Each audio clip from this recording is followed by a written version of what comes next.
अस्सलाम वालेकुम दोस्तों नरेंद्र मोदी ने दुनिया में जिस किसी भी लीडर का साथ दिया है वो जलील ख्वार हो चुका है। या मोदी ने उसका साथ दिया या फिर नरेंद्र मोदी का साथ उसने दिया। अब की बार ट्रम्प सरकार और फिर ट्रम्प ऐसे धड़ल्ले से गिरा कि उठ तक नहीं पाया। मोदी के ट्रम्प को खुला सपोर्ट किया लेकिन ट्रम्प जलील हो चुका है। बर्मा में मुसलमानों की कत्लेआम पर आम सांग सोची का साथ भी नरेंद्र मोदी ने दिया था और जब मुसलमानों का कत्लेआम हो रहा था तब मोदी स्पेशल शाबाश देने के लिए खुद रंगून पहुंच गया था। लेकिन दोस्तों आम सांग सोची का साथ मोदी ना चाहते हुए भी दे रहा था क्योंकि वो मुसलमानों के कत्लेआम में मुलव्वस थी और मोदी के साथ देने से आम सांग सोची पर भी आफत आ चुकी है। मिलिट्री ने उसे दबोच दिया है और वो जेल की हवा खा रही है। दोस्तों अफगान सदर ने पाकिस्तान के खिलाफ मोदी का साथ दिया और फिर दोस्तों क्या हुआ, तो अब तालिबान के लिए वो सदर एक नवाले की तरह है। अमेरिका जाए या न जाए, इस मुआहदे से तालिबान के तमाम बड़े कमांडर रिहा हो चुके हैं और अब अफगानी सदर की हालत पतली है और मोदी का साथ देने से जलालत मुकद्दर बन चुकी है। दोस्तों जब अजरबैजान ने आर्मीनिया को मार मार कर उसका बुरा हाल किया तो दोस्तों उसके पीछे भी यही कहानी थी। मोदी ने आर्मीनिया के सदर का साथ दिया और उन्हें अपने रडार स्वाथी भी दे दिए थे।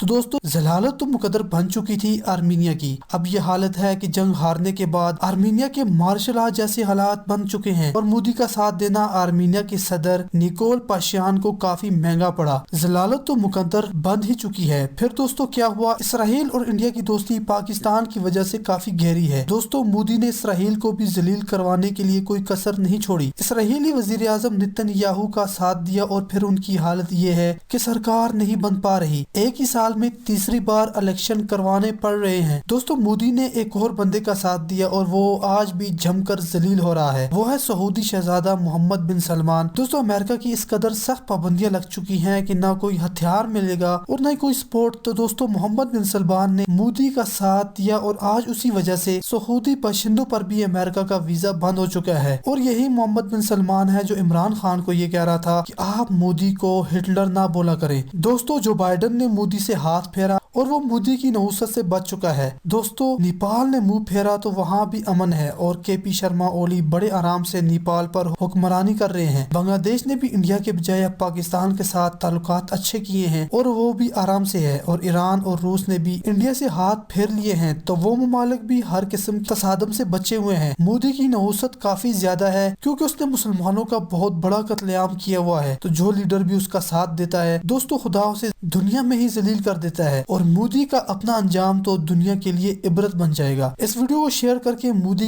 की नहुसत का पर्दा फाश कीजिएगा। अल्लाह हाफिज।